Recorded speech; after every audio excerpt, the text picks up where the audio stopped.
he's like the perfect shield or the perfect spear in a sense, right? Okay. So because he can make his body like harder and harder and harder. The more he activates his quirk. Pause. All right, but he continue. Damn. All right. Anyway, no. Damn. Anyway. You got to, man. All right. All right. Look.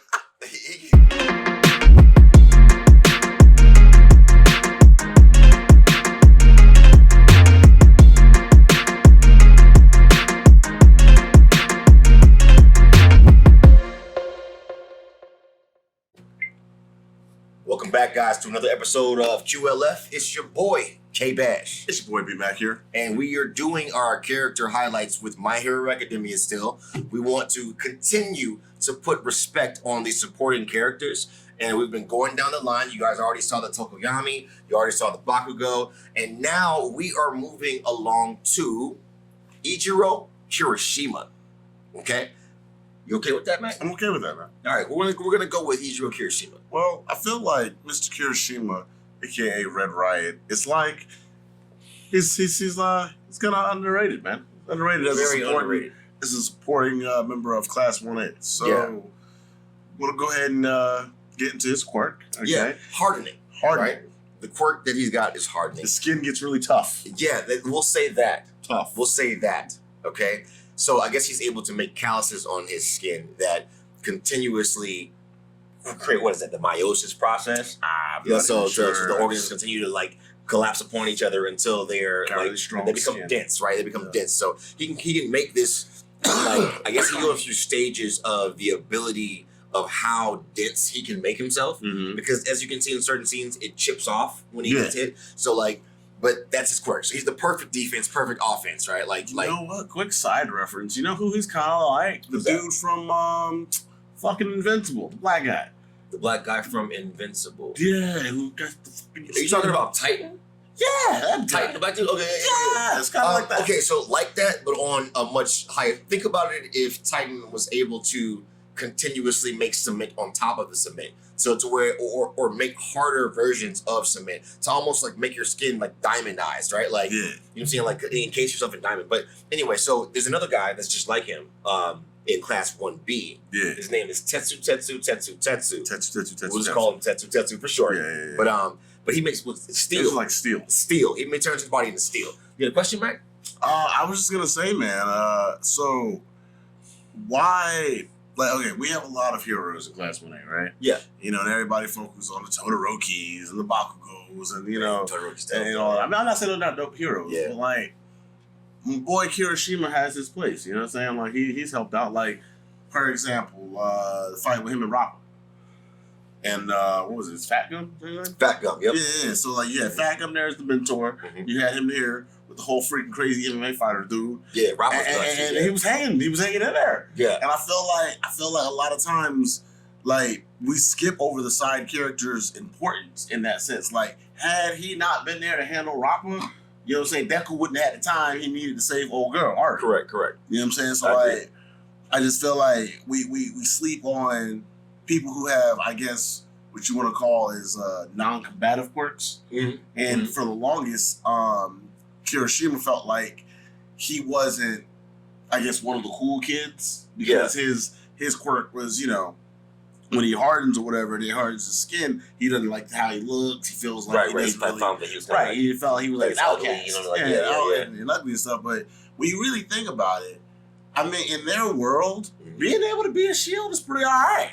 You know, knowing that I can withstand a certain level of impact, so my teammates can, you know, I guess it's overlooked the amount of applications you could use it for.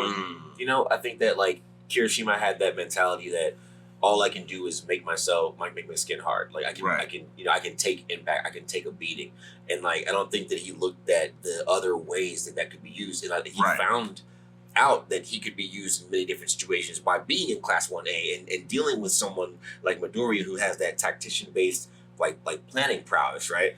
So he's able to put him in a position to where he will excel at that quirk. So like in a situation where with him and Todoroki and the whole them trying to save Bakugo situation, right? When All Might came down there. I think it was Camino that they were in and whatnot. No, the Camino fight. I thought that's when All Might was boxing All for One. All for One. Yeah. When he was boxing All for One, and like they were trying to go save Bakugo, right? Because he got taken by the villains, right? And so when they were trying to go get him, he had to become the shield and slide with Todoroki. But he was really the only person that was able to catch Bakugo, right? Right. But he had that partnership with him, and he's the only person that Bakugo would have strong enough to accept help. Right. Like he's like, nah, because everybody else is trash. This guy lets me beat on him, and like, you know what I mean? Pause. He really is his little training dummy. Right? He just likes to blow him up. But here's the thing: here's what people don't understand.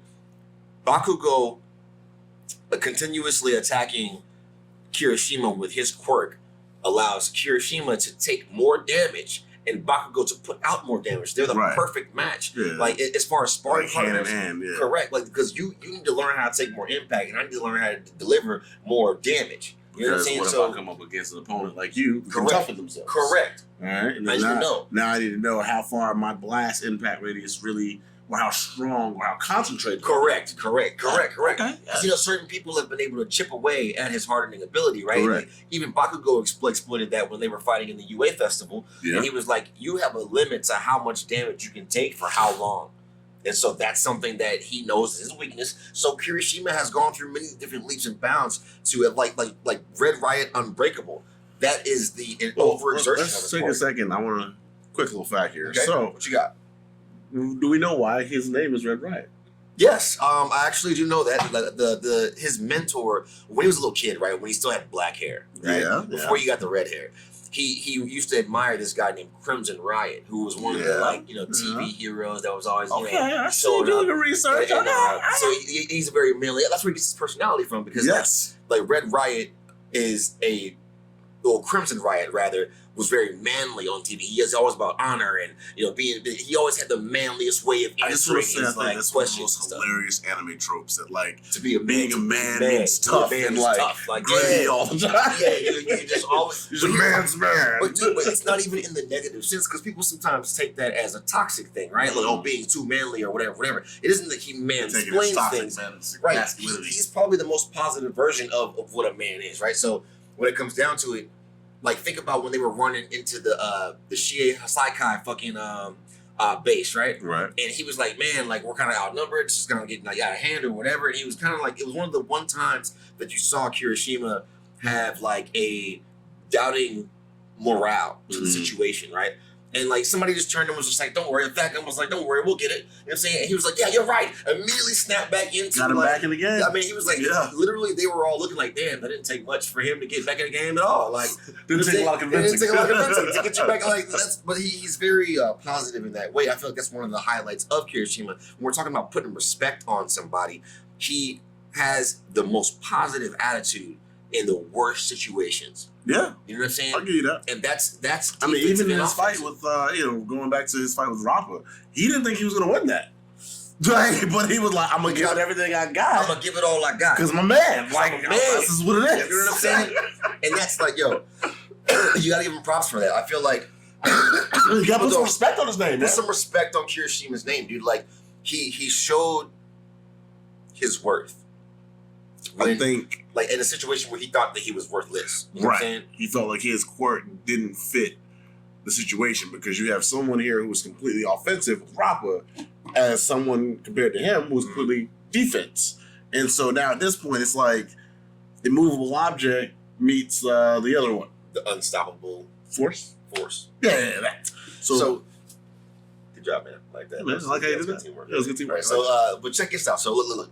Don't make no chain of thought. I'm about to lose right now. Dude. I'm about to look. Okay, so look, dude. Perfect defense. Uh-huh. Now, thank you. So, do you remember? So here's a key situation where Kirishima was able to utilize his quirk in a way that saved lives. Was when he was getting shot with the anti-quirk round. Right.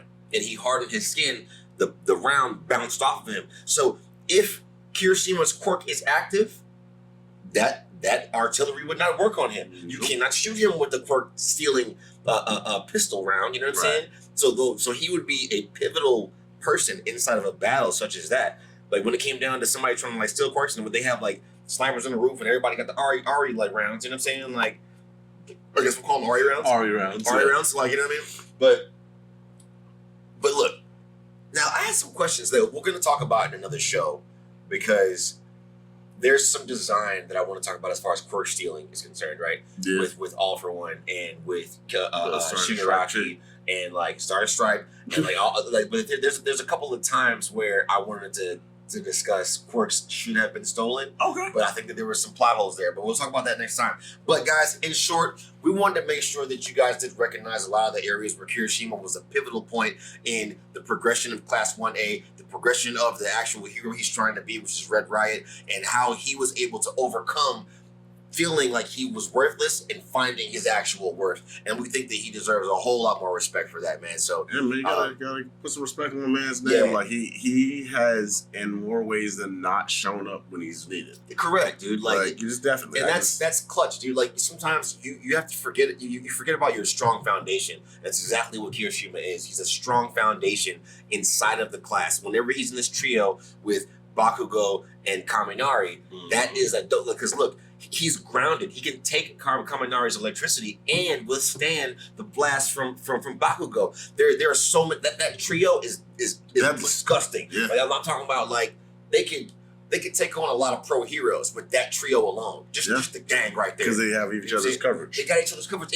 and the way that they're able to withstand each other's blast, like even Bakugo has a resistance to Kaminari's electricity. When he took Kaminari behind the when they lost that whole thing, they brought Deku back from wilding out and being solo, Being a you know what rogue. I'm saying? Being a rogue, right? You know what I'm saying? Yeah. They had the cool costume on with the scarf and nothing. You know what I'm saying? Rogue Deku. When he got back, Bakugo took Kaminari around the bush and made him use his quirk right quick so he could come back as stupid Kaminari, you know what I'm saying, and distract everybody so he can go over and be like, yo man, everybody, let's get this, you know what I'm saying, let's talk. You know what I mean?